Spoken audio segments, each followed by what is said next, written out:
Silas sat on a cedar stump, his knife peeling a long, thin ribbon of wood from a bowl.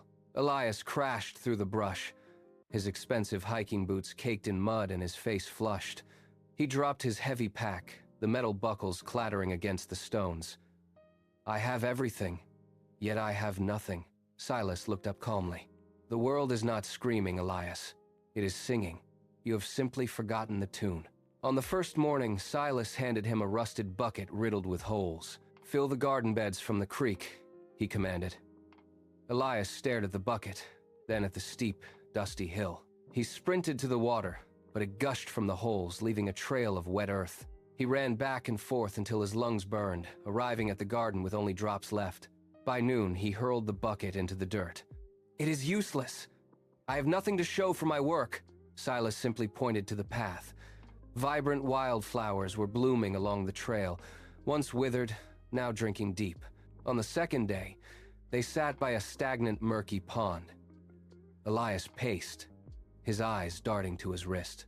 "I cannot see the bottom. It is just mud," he complained.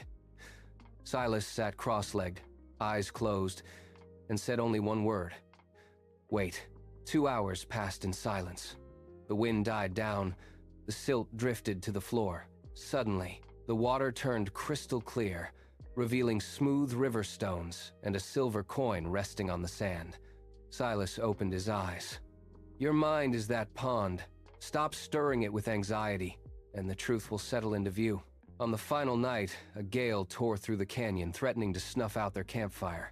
Elias scrambled to stack stones, building a wall against the wind. Silas grabbed his wrist. "Stop. Watch." The wind slammed into the flames. Instead of dying, the fire roared, fed by the oxygen leaping higher into the dark.